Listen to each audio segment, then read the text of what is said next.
You're listening to Heavily Accented Philosophy of Law, a podcast powered by the ALF Project.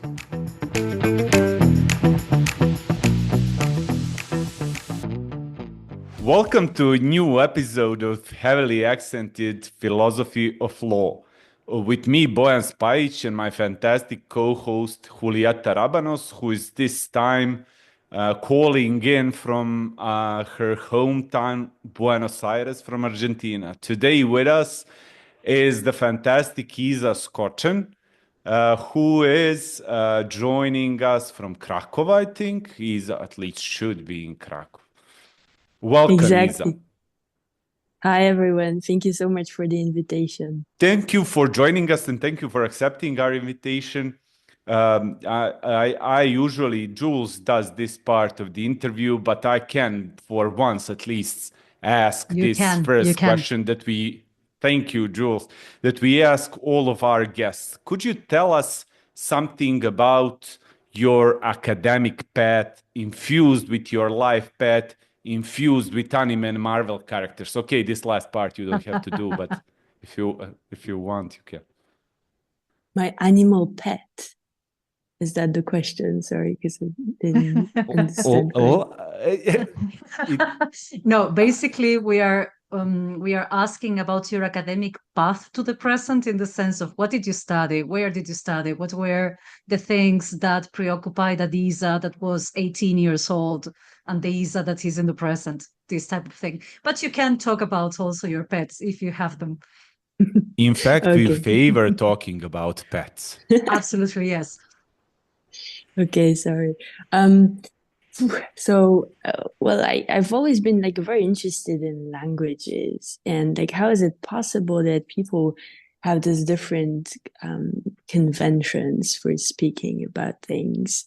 And I guess that was probably because I was raised in a place far away from Poland, where people spoke a different language, namely French, and I was sort of bilingual from my early years, and it always fascinated me. How is it possible that that people may have these different languages and different conventions, and that this is an amazing thing that also differentiates us from animals and pets. But right, so then it just happened that I went to study law here in Krakow at the Jagiellonian University, and I just discovered that there's a lot of interesting questions stemming from combining these two research interests, so the law and languages. And then I discovered philosophy of language, and this sort of led me also to the part of philosophy of law that is connected to language. And this is how I started writing my PhD here in Krakow with Tomasz Gisbert-Studnicki on philosophy of language in the philosophy of law, mostly implicatures, so things people suggest but do not say. And the main question was whether are such suggestions also present in the law. And then when I finished my PhD, I just thought, well, there's so many empirical questions in that, which are so interesting, but there's no other way to check them than to do an experiment and ask people their views on that. And this is what led me to today's topic, so experimental jurisprudence and work on experimental jurisprudence. So yeah, I guess it was this fascination with linguistics and different conventions that people have that sort of made me focus on all these topics. I promise that at one point we will make most certainly an episode about linguistics and law and legal theory and philosophy, especially because Isa has this wonderful book that was published with Springer about implicatures and legal theory, which was very inspiring and very interesting. but the discussion about implicatures, minimal contents, minimal semantics will have to wait for another day. So we should most probably, in order to keep this conversation under 5 hours, start with one of the questions that we already discussed and that we want to discuss today. So this thing, when you mention empirical studies in law, we usually think, or at least until 5 years ago or 6 years ago, we were thinking about eventually some sociological research about law. We were thinking about some psychological research about judicial behavior.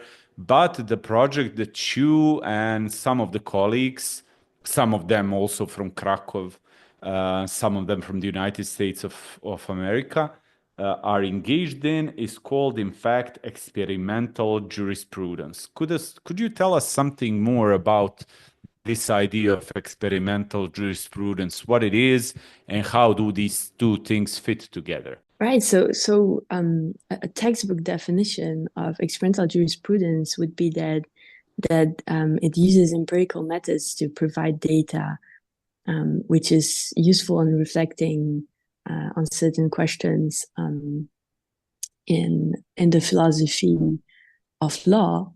So the idea is that if we combine this data collected through psychological or sociological methods, but also methods from economics, for instance, we can have a new and helpful insight to old questions formulated in the philosophy of law.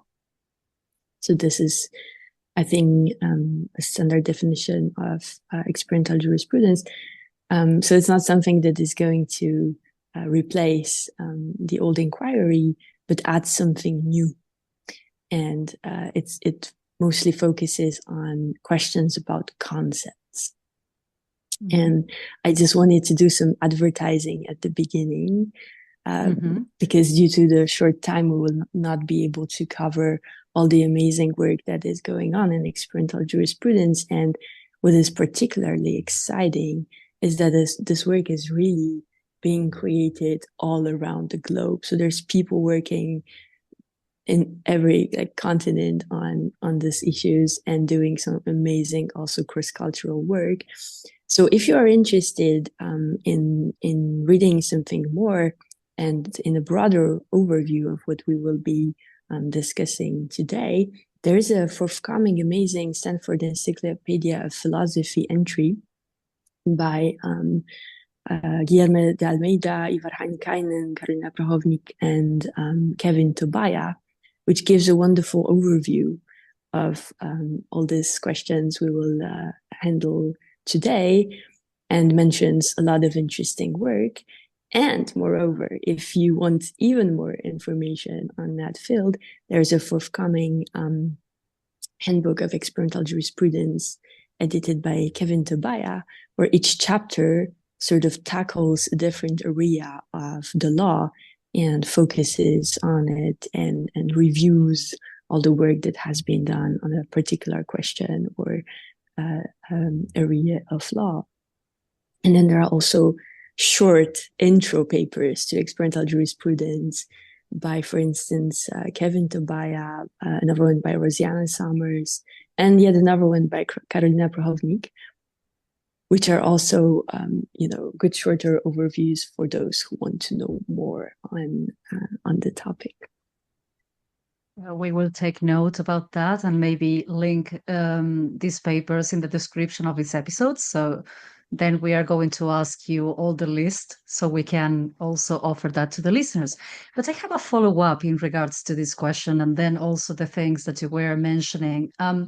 Because when you talked about experimental jurisprudence in itself, you mentioned about, in some sense, experiments with concepts. So my follow-up question would be, what is the object of experimental jurisprudence as naturally you see it, or whether there is something like objects in plural, or what would be it? Yeah, this is a great question. So I think that the main focus of experimental jurisprudence, though it may have other ones as well, is the idea that it should supplement traditional conceptual analysis in order to shield it from the so-called challenge of conflicting intuitions. And so what is the challenge of conflicting intuitions? So this is more or less the idea that in philosophical discussions, also in the philosophy of law, and there is usually a point where we have an intuition clash. So when a researcher says, well, my intuition is that the concept X applies to this case. And then another researcher says, well, my intuition is that concept X does not apply to this case. And then if we want to know what people think about it, well, the best way is to run an experiment. There's many sorts of possible experiments, so we can also talk about these different possible methods that can be employed. And so I was hoping to also talk about it a little bit later, that this challenge of conflicting intuitions in a way arises usually or typically in two sorts of cases. So the first case is when the law uses concepts that appear in ordinary life. So concepts like intention, causation, reasonableness, consent, lie, which is called perjury in the law, etc.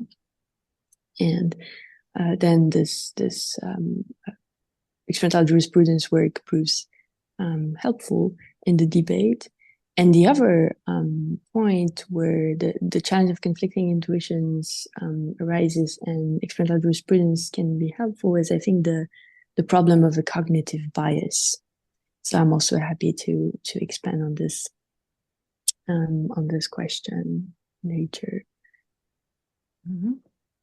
Okay, let's reserve this for later, because I think that it goes also to very specifics in regards to what experimental jurisprudence is.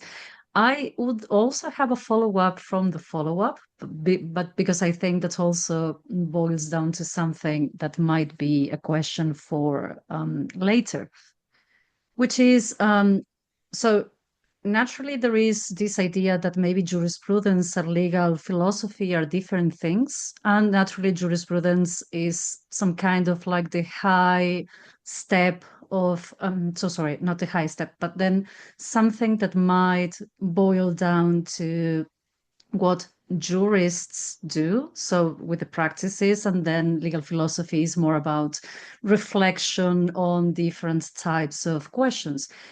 In this sense, maybe, do you think that experimental jurisprudence can be considered as a branch of experimental philosophy, or there are different things? What would be experimental philosophy? So I definitely think it would be a branch of experimental philosophy, and so in a sense it would be a specific sub-branch of experimental philosophy. So just to give you maybe a textbook definition of experimental philosophy, because that might be helpful. If you look, for instance, at the CEP entry by Joshua Knobe and Sean Nichols, you read there that experimental philosophy is an interdisciplinary approach that brings together ideas from what had previously been regarded as distinct fields. And so specifically, research in experimental philosophy brings together two key elements. So first, the kinds of question and theoretical frameworks traditionally associated with philosophy, with the kinds of experimental methods traditionally associated with psychology and cognitive science. So experimental philosophy would be answering philosophical questions with empirical data. And experimental jurisprudence is a sub-branch of experimental philosophy, which tries to answer questions in the philosophy of law with empirical data, or at least supplement the answers with empirical data. And so if we use this difference in the definitions of philosophy of law and jurisprudence, I would be inclined to say that experimental jurisprudence sort of attempts at covering both sorts of questions. So there is both a branch of general jurisprudence and experimental jurisprudence. So a branch that tries to answer general questions about the law and the concept of law, and supplement these questions with empirical data, or these answers with empirical data. But there is also a more specialized subpart of experimental jurisprudence that focuses on some particular areas of the law and legal practice, so criminal law, civil law, administrative law, etc. Could you mention maybe some of what would you consider some staple research or staple topics of research to follow up on the things that you were mentioning regarding the results in experimental philosophy and also in experimental jurisprudence, whichever you want? You mentioned this wonderful book that I know that it's coming out, and I'm really look forward to it because I was following a lot of the developments in the field. But our listeners would like to know what are the hot topics or the main topics of interest of experimental jurisprudence so far. So there are many interesting topics in general jurisprudence. For instance, there is work on the concept of a legal rule. So what is a legal rule? How people view it. Also on the notion of coercion. So does the legal system have to be coercive? There is also research on whether the law is a dual character concept. The concept of law is dual character, so whether it is partly descriptive, partly normative. And whether you can sometimes say that something is technically a law, but this is not a true law, or say that something is a true law, but not technically a law. So I think these are like the big branches of general experimental jurisprudence, and a list of papers and authors will be provided in the book and in the SEP entry that will be linked. But then there is also a big strand of research with more specific topics. So criminal law is very much infused with a lot of interesting questions in experimental jurisprudence. And in a way, it all started with experimental philosophy, because one of the fathers of experimental philosophy is Joshua Knoop, who discovered this Knobe effect about the concept of intention. And this work in experimental philosophy was later applied in experimental jurisprudence to investigate some further question in criminal law. So I'm happy to expand later on this topic if you would like. So these questions are very broad. So there are questions concerning descriptions of mental states in the criminal law, descriptions of responsibility, punishment, blame, and a lot of models of these types of descriptions. Then there is research focusing on particular concepts in the law that also happen to be ordinary concepts. So apart from intention, there is a lot of work on the notion of causation. So what does it mean what would be the ordinary meaning of the verb to cause, and what is the meaning of to cause in the law, and how are they divergent? and what these divergences can result in, what problems can result from these divergences. Also the notion of reasonableness and the reasonable person standard, the notion of consent, the notion of lying, etc. So specific concepts that appear both in the criminal law and in civil law. And then there is this big strand of research, as I see it, on cognitive biases. And here there are as well countless examples. So if you are looking for specific paper titles or names, please check out this the handbook and the SEP entry. But these are sort of like this is the map of, I think, the biggest strands of research in that field, though perhaps there is more that I am not yet aware of. Well, most probably we're looking forward to looking at it and looking forward definitely to this edited book. I have the sense that it will be really great and fantastic. But before we get into the weeds on how actually experimental jurisprudence is done, I want to ask a very, very extremely, and sorry for the extremely general question, to push you a bit into the philosophical issues of the entirety of the approach. An underlying assumption, I would say, when talking about empirical philosophy and empirical jurisprudence is that both philosophy and philosophy of law somehow, in a way, deal with facts, but this is not undisputed. I don't know if it's kind of the dominant view. To which extent is this truly the case in traditional approaches to jurisprudence and traditional approaches to philosophy of law? So this is an interesting question because it sort of seems similar to one of the criticisms formulated toward experimental jurisprudence. So a criticism which more or less states that there's a good deal in the of questions in the philosophy of law which are normative questions. So questions about how one should act, and they're not really descriptive questions. So they're not questions about facts, but about what one should do. For example, a theory of interpretation should answer the question on how one should interpret the law, rather than merely describe interpretive processes.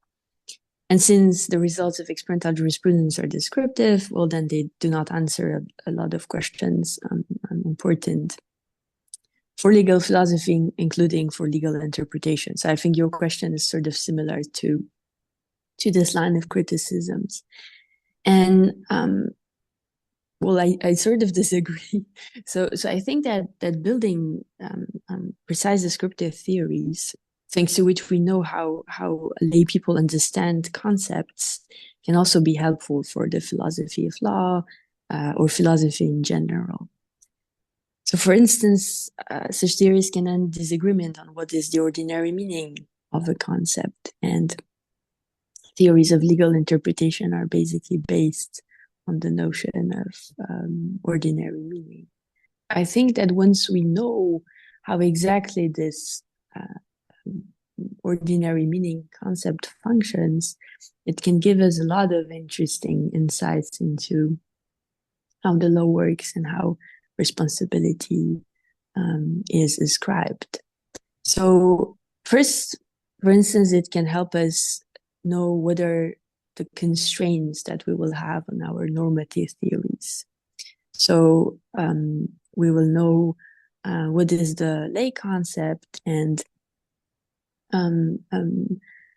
we can think, okay, so if we do some conceptual engineering in the law and try to change this concept in order to achieve certain goals in the law, then we must sort of remain within the frame of what is psychologically possible for people to do, right?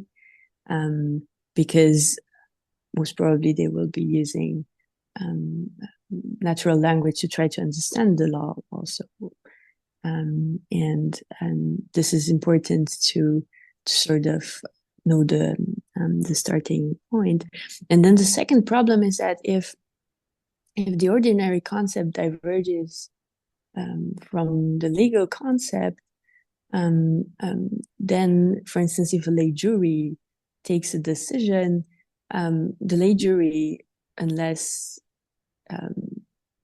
heavily instructed, might simply apply the lay concept instead of the expert legal concept, and that can also create misdescriptions of responsibility. Here, if you would like, I could expand more on a specific example, which is the example of the concept of a lie. But this, of course, applies to other concepts that I mentioned as well. So I think that contrary to this sort of criticisms, it is vital to know what the ordinary concept is, and it can constrain our normative theories, give us a good starting point to know what the ordinary meaning in the law of the concept is. Well, if the law is supposed to be directed at citizens, then it would be good if it was understandable to them. And this is also where it can play an important role.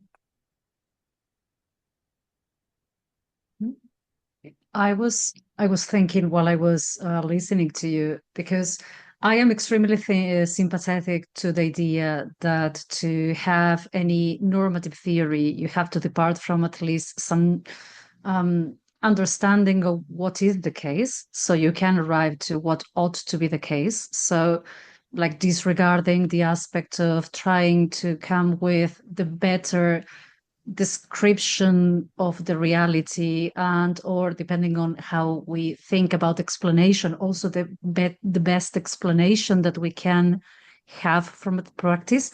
And I think naturally this is something that traditionally has been left aside in jurisprudence because of, I don't know, armchair jurisprudence, or just I had the intuition and this is this thought experiment, so this proves the point, basically. And I see you smiling, so but my follow-up here would be, and before asking you about the methods of experimental jurisprudence, my follow-up would be that there are certain, at least trends of jurisprudence and also legal theory, that they think that either jurisprudence and or legal philosophy deal with normative objects, which is basically facts, if they are facts that are not within the space-time reality. So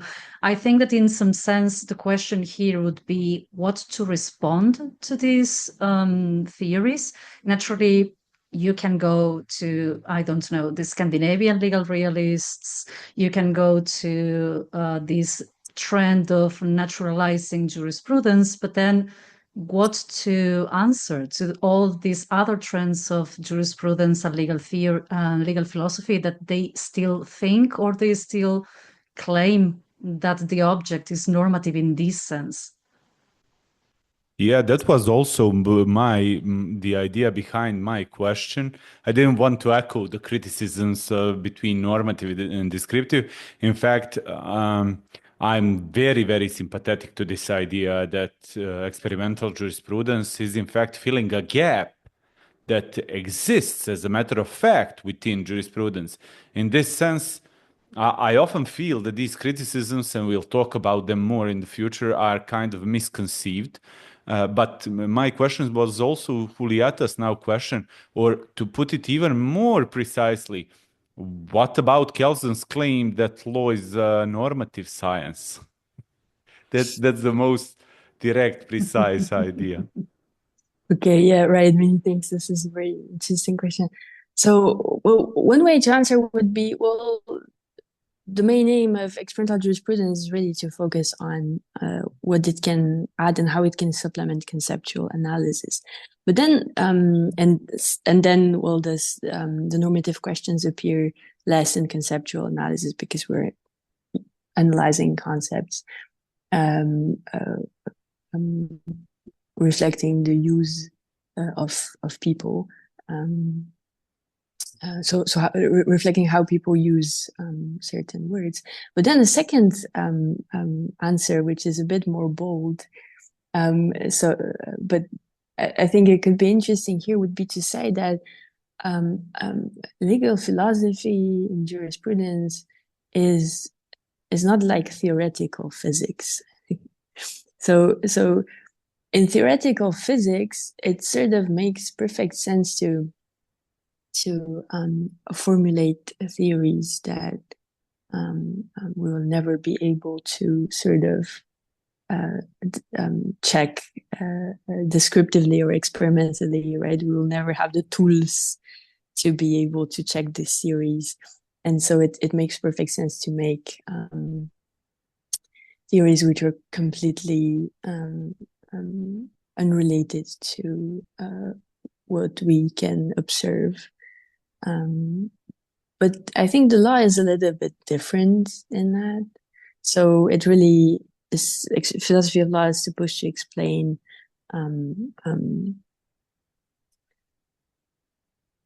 how we as a society create law and use law. And in that sense, building theories that are completely detached from any, at least, connections to empirical reality is much more difficult and much more suspicious. So we have much more constraints about what is, for instance, psychologically possible to be applied in a society. There are no such constraints in theoretical physics. So if we want to impose on a society a theoretical ideal which is psychologically impossible to achieve in the law, well, then it's going to be a problem because we will have a theory which will never be applicable. And there is a saying in the law, right? Impossibilum nulla obligatio est. I'm not very good in Latin, but it's more or less that. So it's impossible to. Sorry, impossibility is not any obligation. And I think in that sense, philosophy of law or jurisprudence cannot really be only about normative questions, and cannot abstract completely from data, from descriptive sciences. Mm-hmm. My Latin is also horrible, so I will not try to pronounce the Latin adagio, let's say.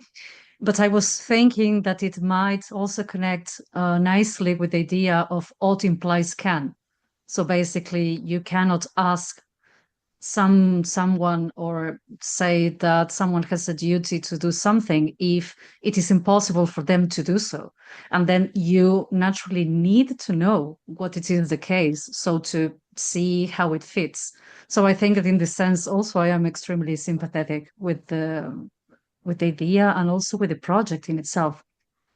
But moving to something that you mentioned, because also in another episode that it's not published yet, but it will be at the moment in which the listeners are listening to this episode, we talked about theoretical physics because for some reason we arrived to the string theory and the way in which you connect this like subatom realm and then the celestial realm. But then in this case, my question would be about the methodology and the methods of experimental jurisprudence, because naturally you mentioned theoretical physics as something extremely different from jurisprudence, or at least legal science, if we want to go in that direction.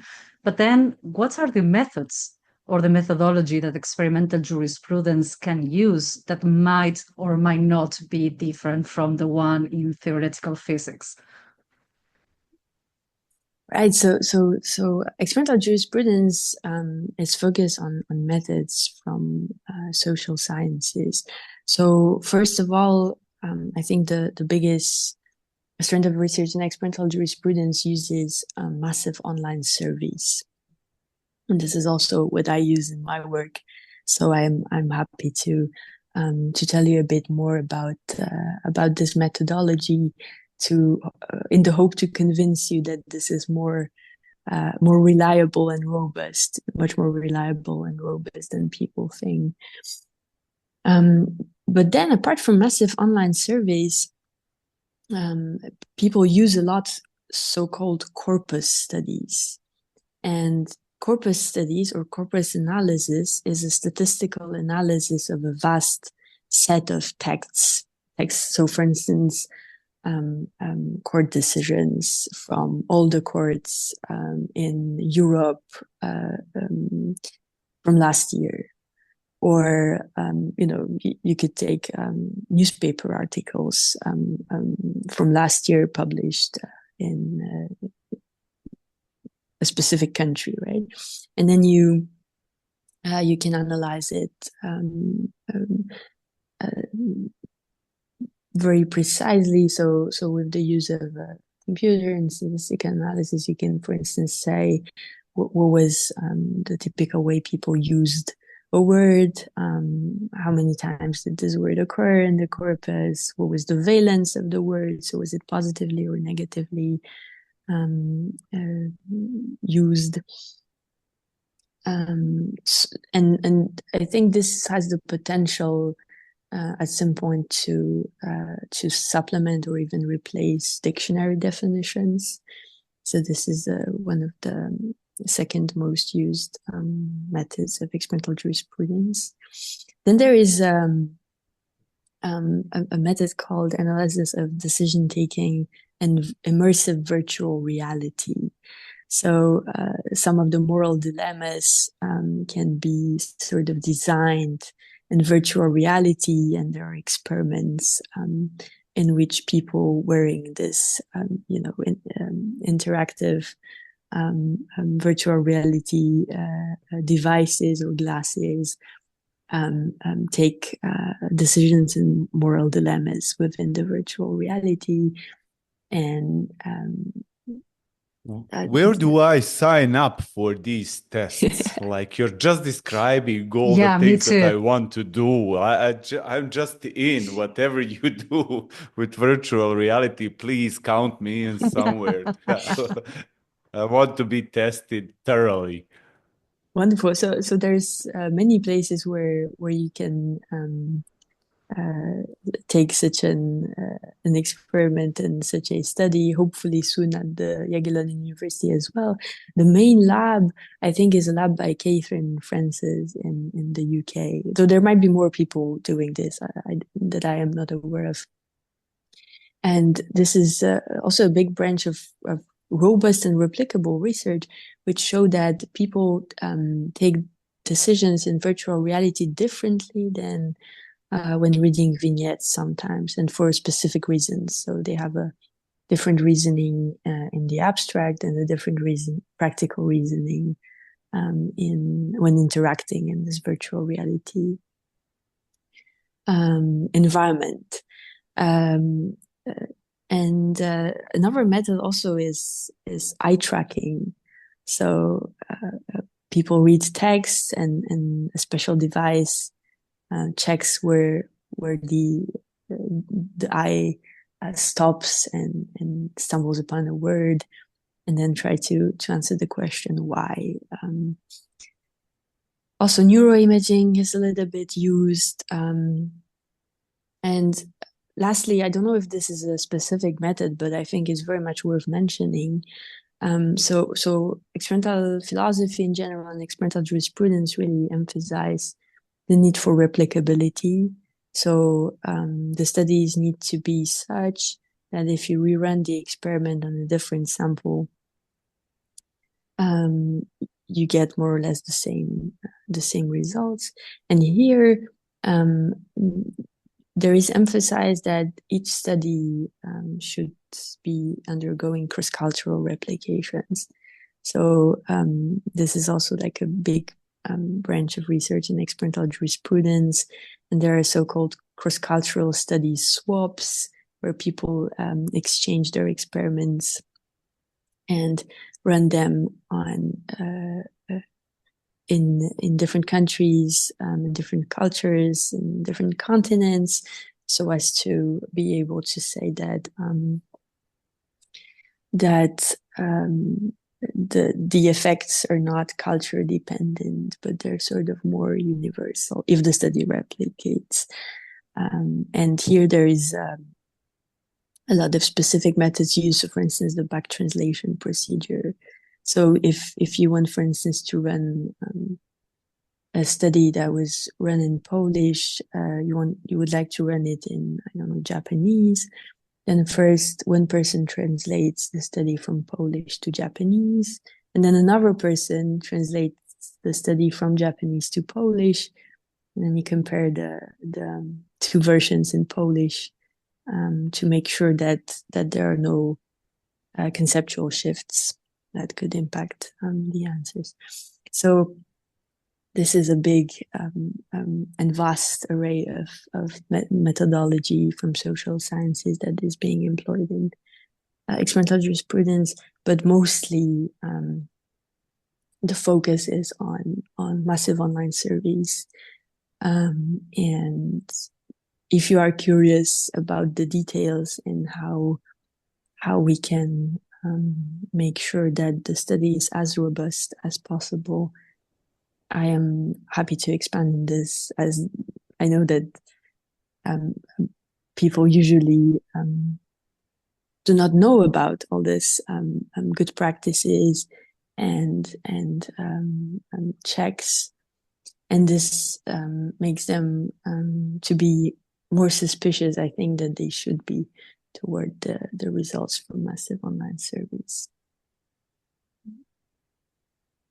I have a follow-up on something that you said when you were talking about the replicability, let's say, requirement for the results to be, in some sense, considered as scientific or at least valid.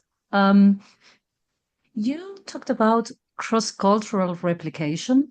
My question would be, is this really necessary, in the sense of that if you are thinking about law as a social object or the product of a culture of a certain society, and then naturally we are thinking about implications or implicatures that are in a very specific culture, in a very specific language, and so back and so forth.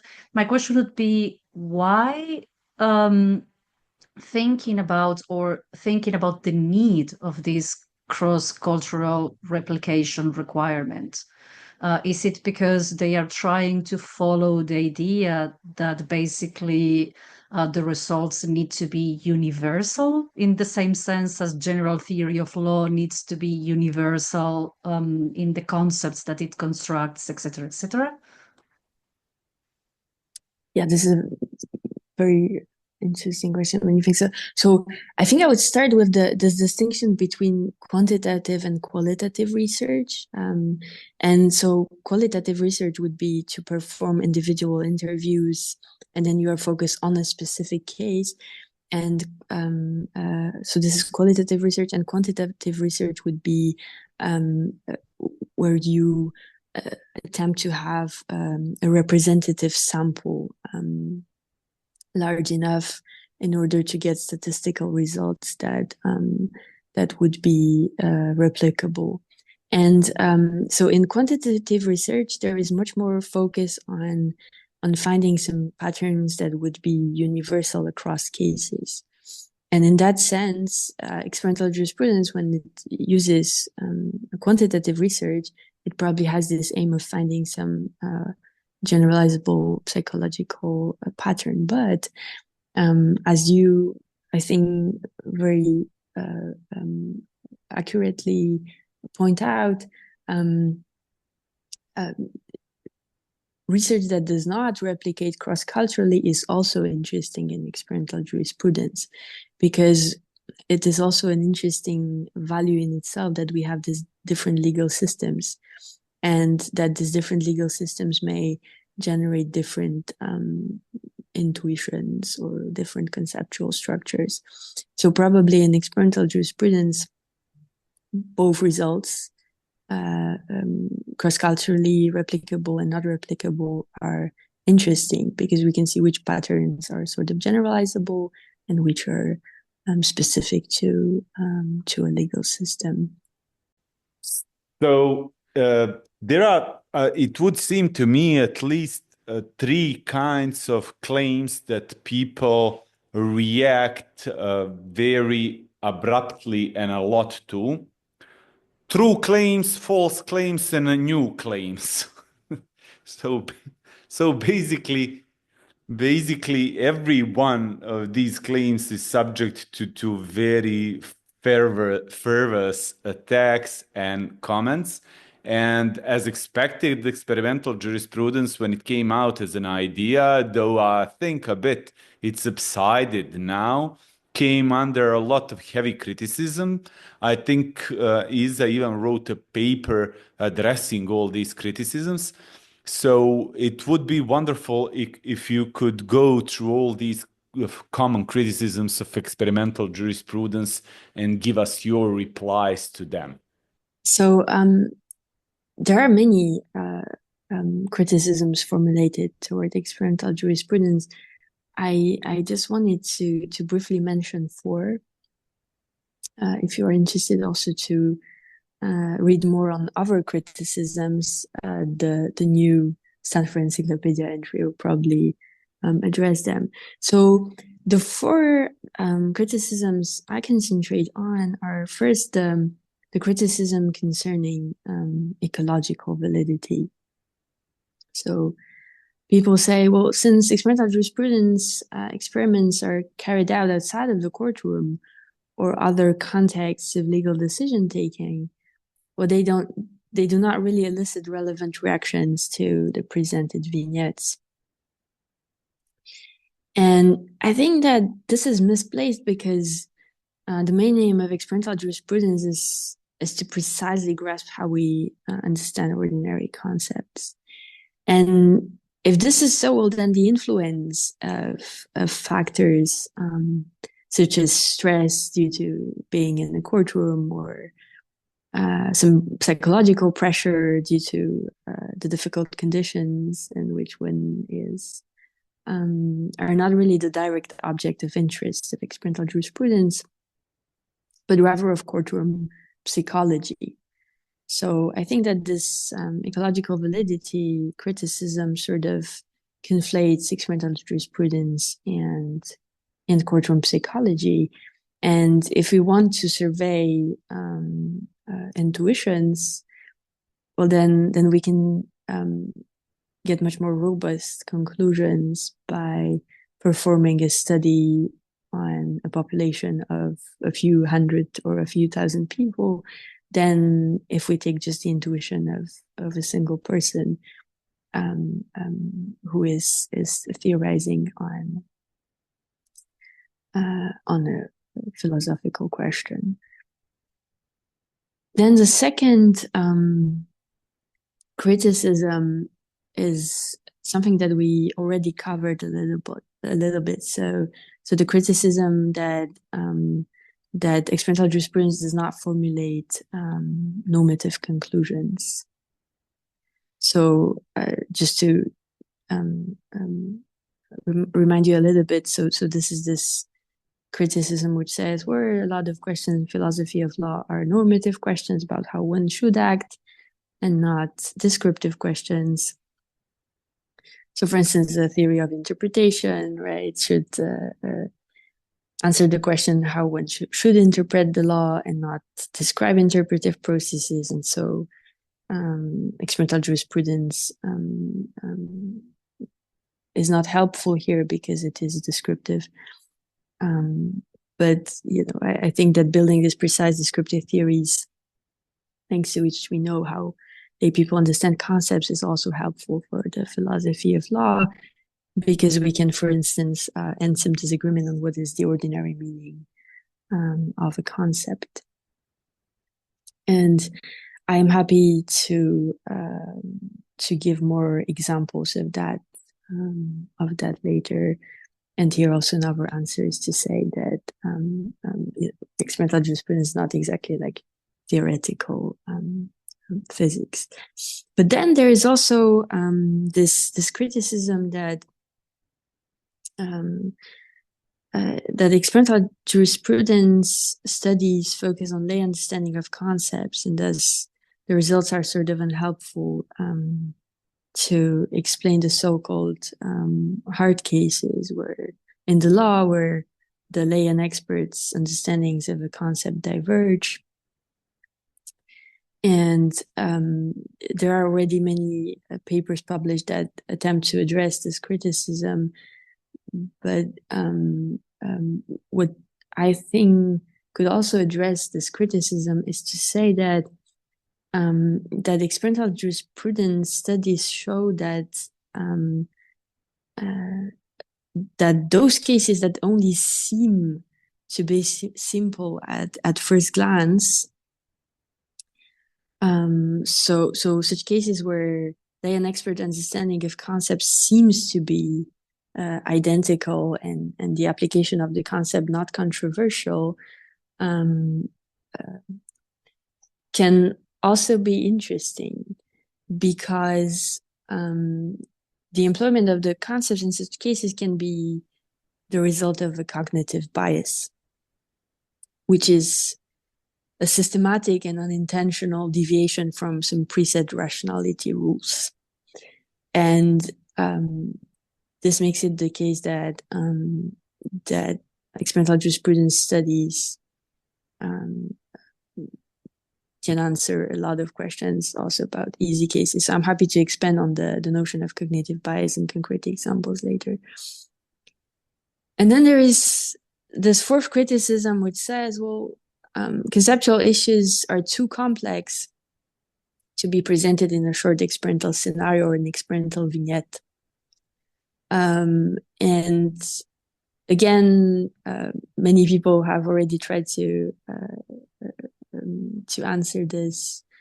I wanted to add that I think this criticism is completely misplaced at a methodological level, because in surveys, online surveys, we want to capture the ordinary meaning of a concept. This is the main aim, rather than suggest to survey participants a concrete answer through a description of our theoretical assumptions in the scenario. And I think that this is just the very nature of survey experiments, that the results might be surprising and they might be contrary to our theories.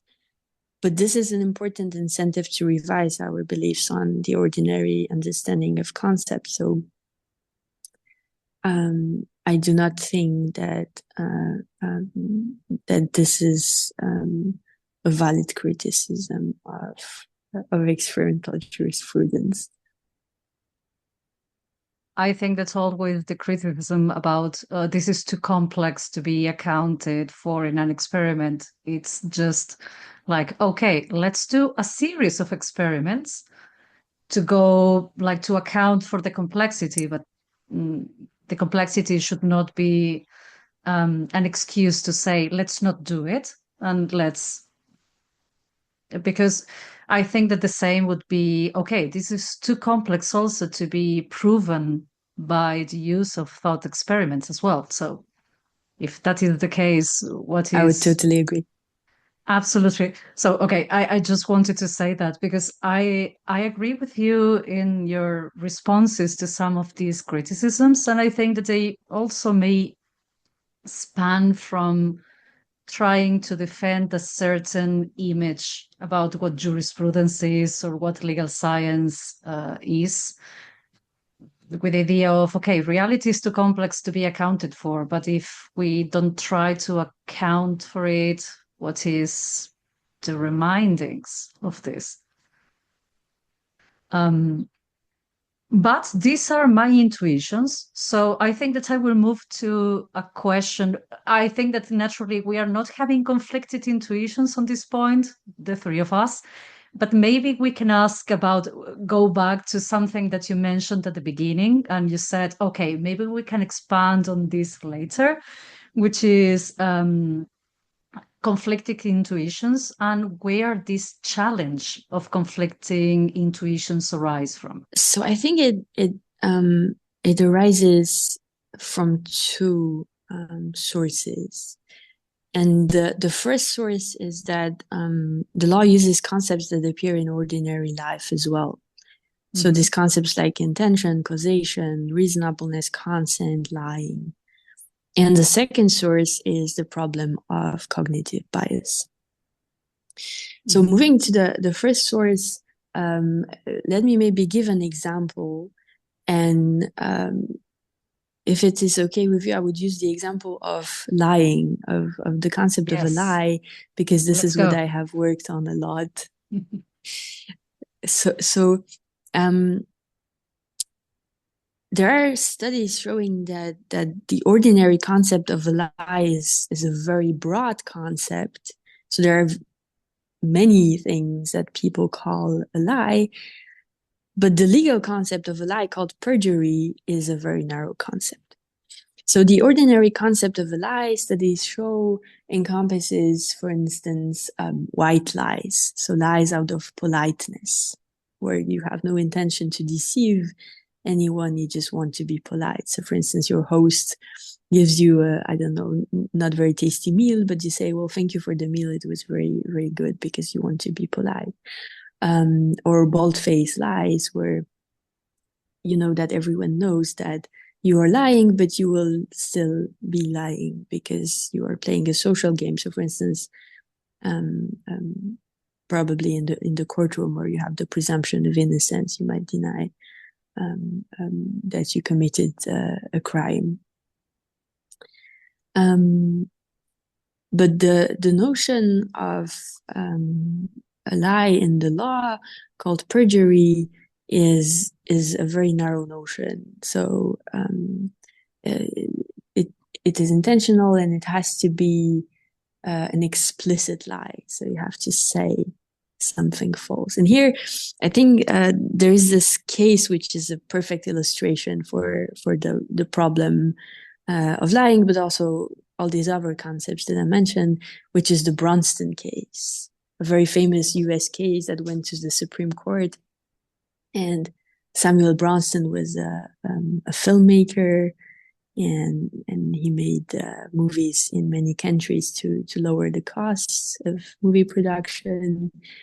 And so he kept a lot of offshore bank accounts in his countries. And then he made this movie, The Fall of the Roman Empire, which proved to be a financial catastrophe.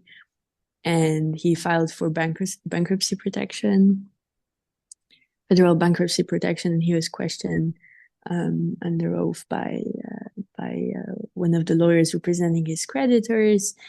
And there was this famous conversation that ensued. So he was asked, do you have any offshore bank accounts, Mr. Bronston? And he said, no, sir.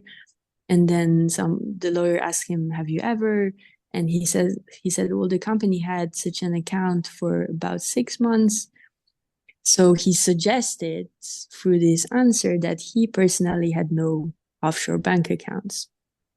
So he didn't explicitly say anything false. What he literally said was true, but it contained the suggestion that he had no offshore bank accounts, and it turned out, of course, that he had one.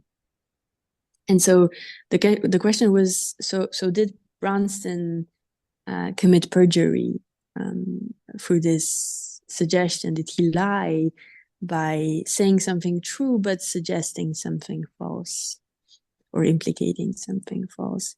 And the lay jury said, yes, of course, that was a lie. But the Supreme Court said, wait, no, because it was the duty of the lawyer to inquire further. There's no duty of self-incrimination for the questioned person. And given one, given that there is this lack of a duty to self-incriminate in a courtroom context, one should refrain from drawing such implications. But does one really refrain from drawing these implications? And so experiments showed that the full concept of a lie sometimes encompasses also false suggestions. So things people do not explicitly say, but suggest something false. But the legal concept doesn't, for good reasons, right? Like the lack of a duty to self-incriminate and the duty of the lawyer to inquire further. So this is a case where we have a divergence between a broad full concept and a narrow legal concept. And if a lay jury applies the full concept instead of the legal concept, or then perhaps some people who are innocent, at least of perjury, can be prosecuted for perjury, perhaps unjustly, and so on and so forth. So this is just one example of issues that might arise and some more specific jurisprudence topics out of this conceptual divergence. But there's many more issues concerning also criminal responsibility for all these different concepts that I mentioned. And then finally, there's also this discussion on the concept of law and general jurisprudence. The second problem where I think this challenge of conflicting intuitions arises is the problem of cognitive biases. And again, there are countless examples, and there's a lot of work being done in this. And so I'm not going to even try to mention a part of it, because that would be very unfair, because there's so many interesting things going on. So please have a look to the Stanford entry or handbook if you would like to know more. But generally speaking, a bias is an intentional and systematic deviation from assumed rationality rules. So the idea is that we, as a society, sort of agree on some rationality rules, and then we want to follow them. But sometimes, without even being aware of it, we do not follow them. We deviate from them. And of course, if we are told that we have deviated from these rules, then we do everything to go back to them. But the problem arises because we don't know about this. And here, I think a good example is the hindsight bias. And to sort of show you where this conflicting intuitions problem appears, I just wanted to present you with an example from a paper I wrote with Marcus Kner. So here is the scenario. The scenario more or less goes like this. There's a farm owner who hosts workers on her grounds close to a river, and there was a flood a few years ago, but none in recent years. And this year, the farm owner used the money usually used for flood protection to refurbish the kitchens of the lodgings of the workers of the farm. And then we divided participants in two groups, and like one group saw the scenario with a bad outcome. So there was a flood this year, and there were many casualties. And the other group saw the scenario with a good outcome. So no flood this year, and nothing bad happened. And so if people see only one scenario, then they have a so-called difference intuition. So they ascribe much more responsibility to the protagonist in the bad outcome scenario than in the good outcome scenario. But if they see both scenarios at once, then these responsibility levels tend to be much more similar. So this difference intuition vanishes. So we have a clash of intuitions between the case where they see only one scenario and the case where they compare both. And here, what the experiential jurisprudence can help with is providing this explanation that this might be a bias. So a bias arising from the fact that people, for instance, the courtroom, see only the bad scenario and never the good one, so they cannot compare. So a case which is seemingly an easy case, because there were so many casualties and so on, such a bad outcome, so well, let's ascribe a lot of responsibility and blame to the protagonist, actually turns out not to be so simple, because it turns out to be an example of a hindsight bias. And what is exactly the hindsight bias? Well, this is a bias that makes it the case that if something bad happens, then ex post, we think that this was a lot more probable that it would happen, even if the probability that this would happen was very low. So this is the very nature of probability, that things which are very improbable, they just sometimes happen. But the fact that they happened doesn't mean that the probability that they would happen was much more elevated than the objective probability estimation. So I think these are like the two examples where the conflicting intuition challenge arises, and how this experimental studies can help identify these conflicting intuitions and make us reflect on the way we ascribe responsibility in criminal law. Now, this is just one example, or two examples, in fact. But there is much more awesome and wonderful work done by many people on also other topics. So I'm sorry that I cannot mention everyone, but just to give you two little examples.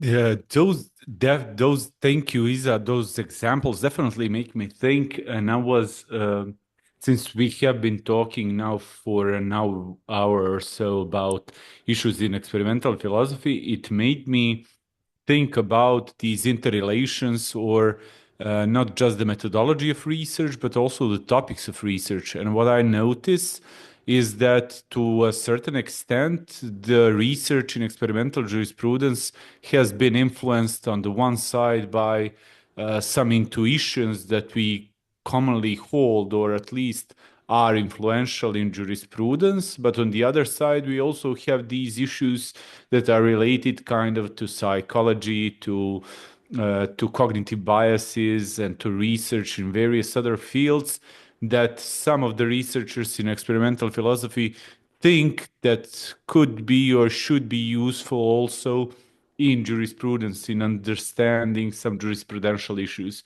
How would you assess this? Would you say that currently we're at a point where these classic jurisprudential issues are being re-examined, or we are at a point in which we are importing some of the issues from psychology into jurisprudence? So I think we're importing the methodology from psychology to jurisprudence, but the questions are still questions about concepts. So in my first example, it would be a question about the concept of a lie, while in the second example, it would be the concept of negligence, probably, because what the protagonist said was negligence. So I think we're still sort of trying to do conceptual analysis of crucial concepts, for instance, for criminal law, but it could also be for other branches of the law. So to make things even worse for the situation of we could call it experimental conceptual analysis. And now when somebody listens to this, their brain will melt and they will leave 1 million negative comments under the podcast. It boils down again, I think, to what do we think that jurisprudence is about, in the sense of if we follow the idea that what we are doing in jurisprudence is conceptual analysis mainly, this is like a synonym. If we think that maybe it is just one part of jurisprudence, the part of the conceptual analysis, I think that Bojan might have a point, in the sense of that if experimental jurisprudence is just about trying to fill the gap that is missing in regards to traditional conceptual analysis, it might have a point, like this experimental conceptual analysis thing. Right. So maybe I am emphasizing this conceptual analysis part too much, because there certainly are studies in experimental jurisprudence that are not directly focused on this issue. I think a lot of these questions have somewhere questions about the ordinary meaning and the ordinary concept and how it relates to the legal concepts, even if they import ideas from courtroom psychology, for instance, or these fields into their work. So I guess this work in experimental jurisprudence is very vast and broad, and there are also other endeavors in there. But one of the strand of research, at least I focused on, was this challenge of conflicting intuitions, which is important, I think, for conceptual analysis. Isa, our time is slowly running out, and as usual, I had a wonderful time and learned a lot about experimental jurisprudence by listening to you answering our questions, as I did in situations before when I was listening to your talks about experimental jurisprudence. I, for one, am completely into the project and I fully support it. Usually nowadays, when I stumble upon an issue in a paper that is kind of an issue that relies heavily on intuitions, what I most of the time do is look into literature of experimental jurisprudence to see if somebody did some research on it, instead of relying on the intuitions or my own intuitions. But it might be also a propensity. I always have this, I always distance myself from my own intuitions because I think they're heavily dependent on my background knowledge, on the fact of me being situated in a culture, having a certain education and stuff like that. And I was always like, when I was reading kind of Herbert Hart, I remembering that distinctly. It always was ingrained in my mind that when he claims that we're starting from this idea of a municipal system that an educated person has within this municipal system, I was always wondering, why is he saying educated person when he thinks of Austin, which was basically the same question that is posed in experimental jurisprudence. When we have these intuitions, how do we warrant this idea to kind of claim that these intuitions are shared by anybody else than by us? Especially since my intuitions are usually pretty idiosyncratic. I kind of tend to have these idiosyncratic intuitions. So thank you once again very much for this wonderful talk. Hopefully, if I do a good job editing, it will make for a wonderful podcast down the line. Thank you so much for having me here. It was really an honor to be able to speak to you about all these experimental jurisprudence issues. Mm-hmm. Thank you very much again. And then I also, following Bojan, I was also interested in the topic because also by intuitions were on the fact that everything is too based on intuitions and no one was trying to go further and then to see whether there were some empirical basis for these claims. So knowing that people are doing this and this is branching in such a way and this is becoming such an interesting and also important movement for me is fantastic. From the first moment that I touched upon this intuition that something was missing, and now to the moment in which you are all doing this, for example, in the Guilty Lab Guilty Minds lab that you belong to, and then you mentioned a lot of other labs, and then maybe we can also come back for a second episode to go more in depth about more examples of, for example, cognitive bias,